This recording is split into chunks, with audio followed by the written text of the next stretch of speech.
మీరు పార్టీ కూడా ఏది కూడా నేను కార్పొరేటర్ దగ్గర పోయి మీ సమస్య చెప్పండి, వారు నాకు ఎక్స్ప్లెయిన్ చేస్తారు. మా మేయర్ ఉన్నది, మీ అందరికి మళ్ళీ చెప్తున్నా, నేను 4 రోడ్లు వేసి డ్రైనేజ్ చేసి నేను కార్పొరేటర్ మళ్ళీ గెలుస్తా అనుకుంటే పొరపాటు. ఇందిరాగాంధీ, ఎన్టీ రామారావు ఎన్నో సంక్షేమ పథకాలు పెట్టాయని కూడా ఓడిపోయాడు.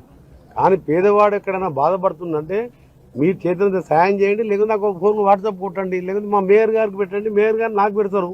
తప్పకుండా నల్గొండని సూపర్ స్మార్ట్ సిటీ చేసే వరకు నిద్రపోను. మా కార్పొరేటర్ కూడా నిద్రపోనియా, మా మేయర్ గారు కూడా 24 hours తిరగాల్సింది. ఎందుకంటే ఈ అవకాశం దేవుడు మళ్ళీ ఇయ్యడు. ఎమ్మెల్యే అయినా, ఎంపీ అయినా, మేయర్ అయినా, కార్పొరేటర్ అయినా ఇప్పుడు అంతా మనకు ఒక అవకాశం వచ్చిందంటే ఎప్పుడోసారి దిగిపోతాం. అసలు పర్మనెంట్ కాదు కదా, 15-20 ఏళ్ళ తర్వాత పైకి పోవాల్సిందే కదా. ఈ 15 రోజులు ఉంటుందా? ఈ పదవి దిగిపోయిన తర్వాత పలాంటి టైంలో మేయర్ ఉండే, పలాంటి టైంలో కార్పొరేటర్ ఉండే, పలాంటి టైంలో మినిస్టర్ ఉండే, పర్వాలేదురా అంటే చాలు పీడ మీద రానొద్దు ఓడిపోగానే.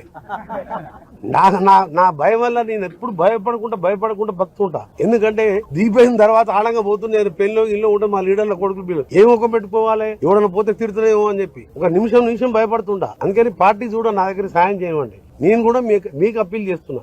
నాయకుడు అనేవాడు పేదవాడు ఎమ్మడి ఉండాలి. నాయకుడు అనేవాడు చనిపోయిన తర్వాత నీ ఎమ్మడి ఎంత వస్తుంది మంది చూసుకోవాలి. బతుకున్నప్పుడు నీకు పదవి ఉంటే నీ ఎమ్మడి మంది వస్తారు. అందుకనే చేతులెత్తి నమస్కరిస్తున్నా. మా మేయర్, డిప్యూటీ మేయర్ వారికి బెస్ట్ విషెస్ తెలియజేసుకుంటూ నాకు పూर्ति सपोर्ट देना हमारा एमएलसी साहब 3 काउंसिलर को सपोर्ट करे, उसके वास्ते एमएलसी साहब को और हमारा बड़े भाई एमपी असदुद्दीन ओवैसी साहब, हमारा और एक मेरा छोटा भाई अकबरुद्दीन मेरे साथ 20 साल असेंबली में, हम दोनों बहुत अच्छा दोस्त है। अकबर साहब को सलाम करता हूँ, शुक्रिया बोल रहा हूँ मेरे तरफ से, मेरा नलगोंडा टाउन के तरफ में साहब को, अकबर साहब को आप जरा शुक्रिया पहुँचाओ भाई। आने के बाद नलगोंडा कल परसों यही रहता हूँ, थोड़ा आने के बाद पर्सनल जाके मिलूंगा।